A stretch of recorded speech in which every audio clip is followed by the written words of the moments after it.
back. WNST, Towson, Baltimore, and Baltimore Positive. It is positively the middle of something that's uncharted waters, territories, and certainly something none of us wanted it to come to this. We're under pretty much lockdown around here, and I talk to this guy a lot in friendship, in accelerant meetings, and around town, and he's helped me with various roofing and solar education, as well as some energy that has been needed when your roof blows off. You're happy you know Bill Cole from Cole Roofing. I'm wearing the hat, dude, and I have the Keep the Preakness in Baltimore pin here that I think members of the O'Malley family gave me last year in the infield. Man, we're at a time when the city is struggling, and we talk about Baltimore Positive and all the Baltimore Positive represents, and you were sort of the inspiration for Baltimore Positive. I always tell people, a couple years ago, you told me you'd sponsor WNST if I didn't stick to sports, if I started telling good stories, if I started talking to people about the real world. And here we are, 2.5 years after the knee sort of rocked my world, and you know that. That there is no more sports to talk about. So I guess it's a good thing that I didn't just stick to sports, huh, Bill?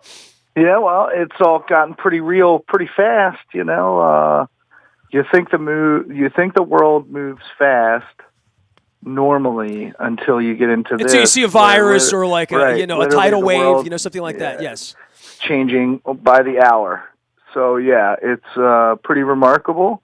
And I'm glad we have people like you, so that there's content out there for people to consume when they don't have anything to do, and we need to share good information and try and keep people's spirits up, because it's important under what you would call extremely stressful situation, I guess. Well, it's interesting because I'm looking up on my screen right now, right? So, I broadcast on this side, and on this side I just read stuff, and, if it's a title or something going on or something I want to quote or whatever, so I sound smart on the radio or out on social media at this point, right? The stories I have in front of me now are the man who saw the pandemic coming, on a website about biology. When sports goes dark, sports radio must bring the light. My friend Jason Barrett writing about what guys and I would talk about. I guess what they're doing at 105.7, which is taking phone calls from other people that don't know what they're talking about. All I care about at this point is, and I urinated appropriately on the President of the United States on Monday morning, because all I really care about when my life's on the line is the most educated person I can find on any topic, which is why I'm keeping this thing interesting while the world is shut down over the next 8 weeks. And, part of that is just listening to experts in whatever world you're in. And I know that that's become a passion of yours, as a guy who literally is a third or your fourth generation. I don't want to get this one wrong after 100 years, right? Yeah, I'm fourth. Fourth, and it's almost 101 years, right? This year's 101. Correct. Yep, okay. So, I want to make sure I get all parts of the Cole Roofing history right. But you, much like my son, has become this guy at 35 that literally can't TED Talk his way enough into knowing more and trying to figure more things out, which led you to solar energy and forward thinking and progressive technologies and whatnot. And yet here comes this virus that we clearly don't know how to handle. And we have people out in St. Patrick's Day suits thinking that somehow they're going to beat the virus, which to beat a plague, quite frankly, right? Yeah, I think, number one, we should preface our conversation with the fact that I'm a commercial roofer, so by default, you need to take what I say with a grain of salt. But trying to consume as much data as being put in front of us right now, and, I can't even turn on, CNN or Fox News or any of those right now, because they're sort of talking around the data that I really need. The data I want is, what is the appropriate measures that I should be taking for my business, and what are the appropriate measures? My family's pretty good. We don't really need to go out, so hey, let's play a card game, and you like each other. You go camping. Yeah, well, if you're the type of people that go camping, this is good, right? I mean, you're right. So I think so, but trying to come to terms with certain parts of this, in my mind, is where I've gotten to, right? I've kind of accepted the fact that we're all going to catch this, and it's just a matter of not overwhelming the hospitals So we're actually trying to, initially a week ago, I would have told you that I thought we were trying to make this go faster because Trump wants the economy to rebound because he's trying to get reelected. So let's hurry up and get this virus thing over with so that we can get on to life. Now I think the conversation's turned to, no, we need to slow this down so that we don't overtax the healthcare system and we don't have people getting treated in the parking lot. And that's, I mean, you listen to enough television or you read enough stuff, it sounds like that's almost inevitability at this point, which is relatively scary. However, now I'm dealing with like a prolonged disruption of business and of activities and life. And, you know, Nothing's going to be normal here. I mean, everything's a little weird, including Nestor having a sports radio station with no sports anymore, right? Like it's, we're all coming to grips with restaurants being closed and bars being closed, and how do we do curbside takeout? I mean, I've reached all my clients and said, what are you doing during this period of time that I can talk about on the radio that people will? I mean, I've already seen it in the first day. The spike on our viewership is, in the first 4 hours of Monday morning, higher than anything I've seen this side of 14-2 in Lamar Jackson. Yeah, I mean, I think some of the stuff, like it's in times of stress, it's all about leadership, right? So, like, I commend Hogan. He's, like literally, we're hearing from him daily, sometimes multiple times a day. And I hold my breath every time he's coming on because I'm nervous about what he's going to tell us he has to do next. But at least he's communicating. So the absence of communication would make me more nervous. So I appreciate that. But I think it's up to people like yourself to say, there will be a day down the road where we all are sitting around and we're like, oh, remember that coronavirus thing? Wow, wasn't that amazing?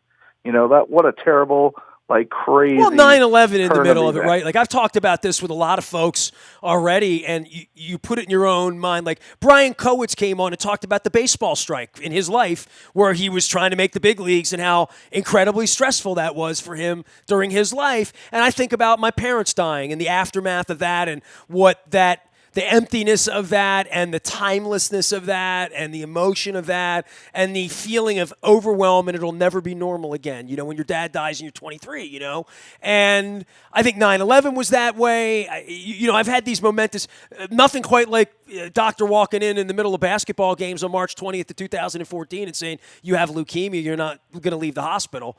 And 45 days later, fighting for your life and walking out of the hospital and then doing it again. So I have a little stress management, and especially on this topic, right? Like where 6 years ago, right this minute, Bill, I knew nothing about masks and Purell and bacteria and viruses and safety of people and immune systems and them being compromised. I knew nothing about any of that, right?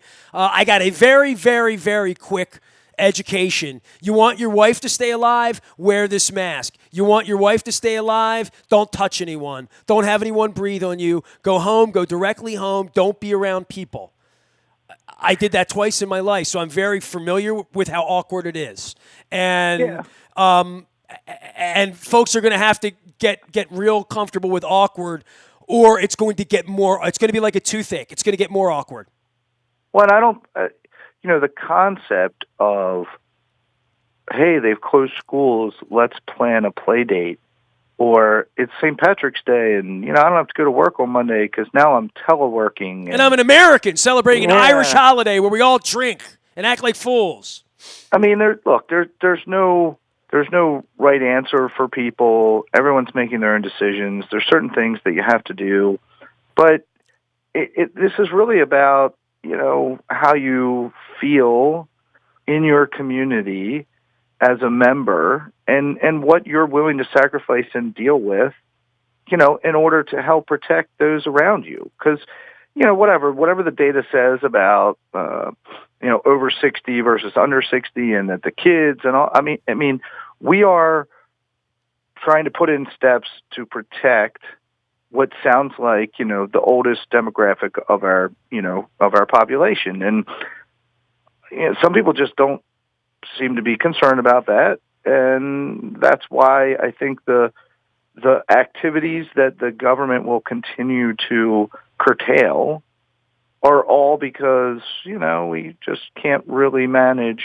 ourselves. We can't just slow down and, Well, you Hogan can had to still shut the take a bars for St. walk. Patrick's Day because people weren't going to listen, right?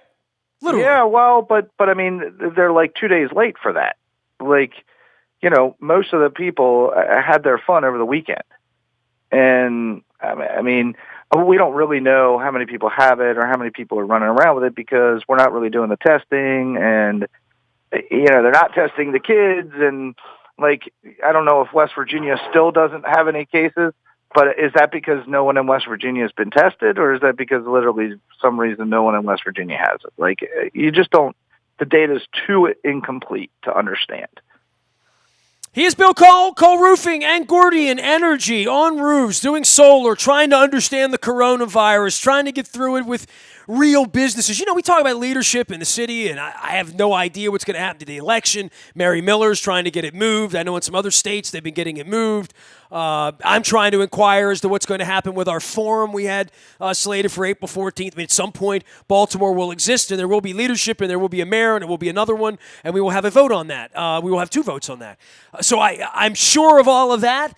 But I also wonder for businesses that were already teetering here in Baltimore, and we talk about whatever federal AIDS and stimulus and coronavirus and healthcare and protections and Biden and Bernie and whatever else is going to happen here, I do fear.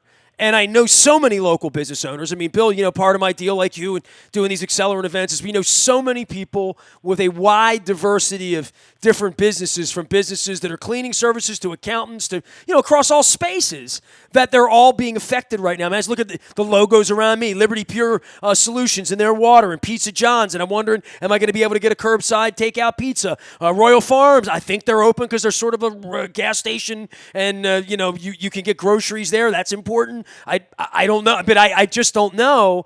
I'm worried for everyone and everybody and everything, and I think every one of us should be very, very cognizant of your little boy having his baseball season taken away, and lacrosse, and maybe your little boy who has coronavirus, or your friend's son who has it, and what happens when you have coronavirus when the people in the white Willy Wonka suits come up and quarantine you and take you away, and you either go there to die or get better alone because no one can come and hang out with you. This isn't, you're getting your appendix taken out, we're going to stop by the hospital and say hello. I know this from firsthand experience when my wife battled, that you don't want to catch this. You don't want to be near this.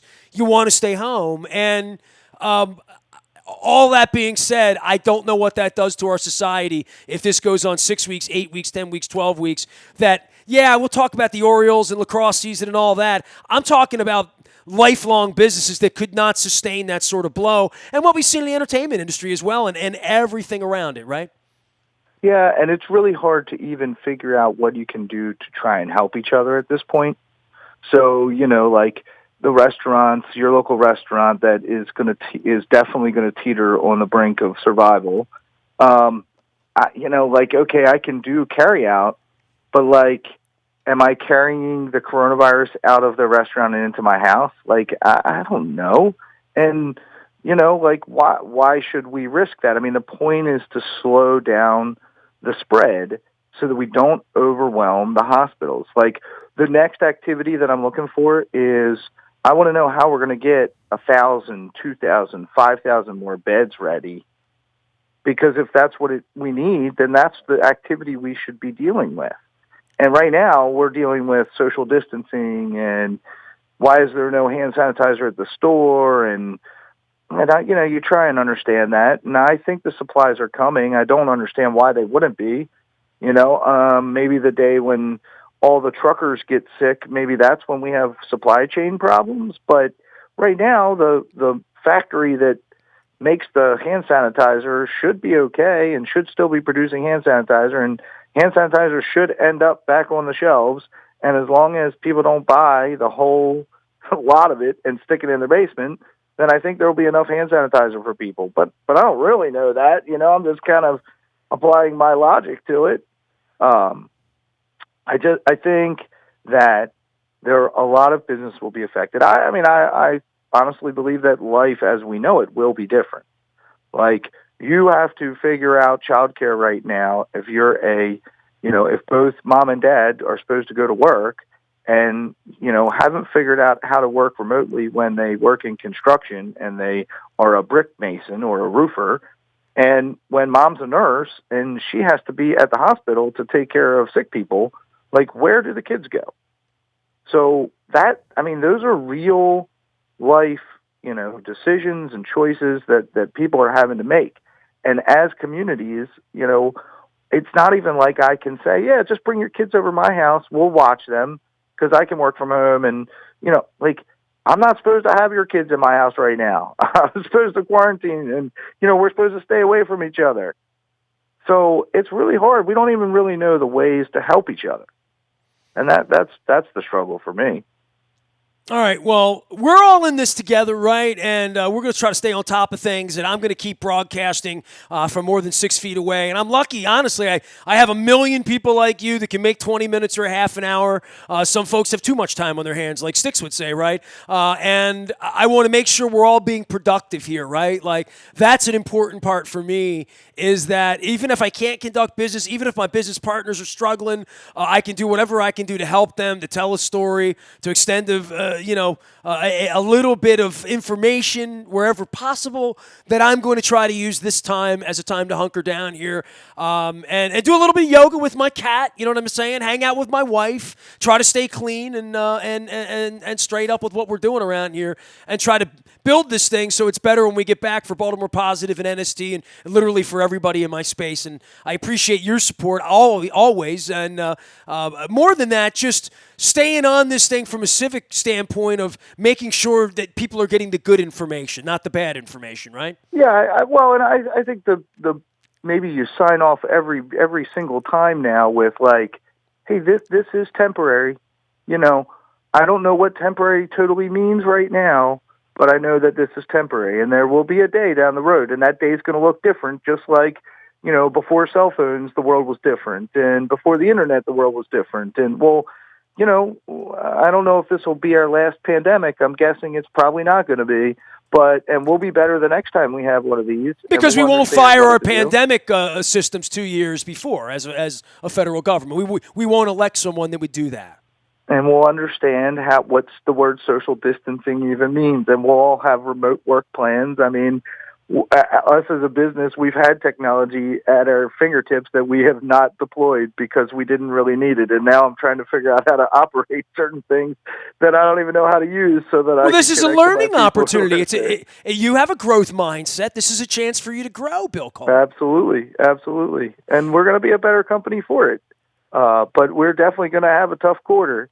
And, people are going to need to hunker down, and you need to, there are things you can do. Like, at least the weather's going to be nice. It's starting to get warm out, so you can go outside. You got to try and reconnect with your wife and your kids, and you got to figure out how to do that. You better hope you like the people you live with, right? Right. Correct, yeah. Well, it's a challenge, right? I don't know why we deserve to have this happen, but it's going to happen, and it's happening. And, like I say, the biggest thing for me is people need to understand that I think the number one thing we're trying to protect against right now is the overwhelm, trying not to overwhelm the healthcare system. So you have to do your part. And also is if you get this, you're going to be very, very miserable for a week. You don't want it. You just don't want it. You mean, in the same way that you walk around in the winter and say, I don't want to catch the flu. If anybody said, do you want to catch? No, I don't want to catch the flu. Well, then stop shaking hands with people. Start washing your hands. Bring some Purell with you. Sneeze into your shirt, into your arm. You know what I mean? Go outside and do that. Try not to sneeze. You know what I mean? And I think people do need your perspective, right? Because what you and your wife have been through, I mean, that's something that not everyone has experienced. And, when not anyone respects it. Not everyone respected it in my wife's space. People would dive at her and try to hug her or try to dive at me. And I'm like, no, no, I'm not kidding. And they grab me anyway. And I'm like, I just told you not to grab. What part of my wife's in the hospital and bald don't you understand? Oh, no, you mean my germ? Yeah. Right. And that happened routinely. And I tried to explain it to people, and now it's real in their life. And I hope it doesn't become so real as that we all are walking around with masks in August, right? Like, if that's happening, it's War of the Worlds here. You know what I mean? We better hope it doesn't get to that. Right. I don't think. I mean, my assumption is that we have the best scientists in the world, and we're doing all the things that we should to make sure that it doesn't come to that. But we have to do what we can now. And I don't know. I'm not a big fan of feeling kind of like a sheep being shepherded, right? And just being you don't told, like being told you have to shut your business, right? Yeah, I don't like that. But in the lack of better evidence or information, I'm trying to piece it together as best I can. And well, there's your tipping point. Like Paul Revere came running down the road saying the British are coming, right? You either respected that and got your musket and got ready, or you said he's a quack. But he wasn't a quack. Everyone in town knew him, if you've read the story, right? Sure. Yeah, that's an interesting analogy. Well, that's the one I would use at the Accelerant Morning Breakfast with you and Marianne Scully, right? Yeah, that's a good one. That's fun. Hey, man, take care of yourself. Keep your family safe, all the employees, everybody, Cole Roofing and Gordian Energy. Appreciate all that you do to support us. We will continue to support you. And, here's what I'm going to end it with. We're all in it together, because we are. Yep, I appreciate you, brother. You got it. Bill Cole joining us here from Cole Roofing and Gordian Energy. Find them on the web. I don't know if you have a big project this week. If you do, Bill definitely wants to hear from you. But I know we're moving into some weird space right now, and I'm trying to walk us and talk us through it. If you're out driving around, I will be talking about all the sports things that are normal, the Calais Campbell stuff, but obviously really putting the foot down on the Baltimore Positive and the state of the world and where we are and why we're there, most importantly. It's always good at the why. What does it mean to you? How does it make you feel? All those journalism questions. Nasty at WNST.net, Facebook, Twitter, LinkedIn, Snapchat, Instagram. Streaming live on our Facebook, as well as our YouTube WNSTV channel, and unloading on my Rolodex. And it is it's thicker than my mobile phone is. Calling a lot of people and saying, hey, you want to come on and talk about how weird this is? And they're like, sure, I've got nothing else to do. We are WNST.net, AM 1570, and WNST Towson, Baltimore. We never stop telling Baltimore positive stories, talking coronavirus and COVID-19 and how it affects you at WNST. And yes, we're all in it together.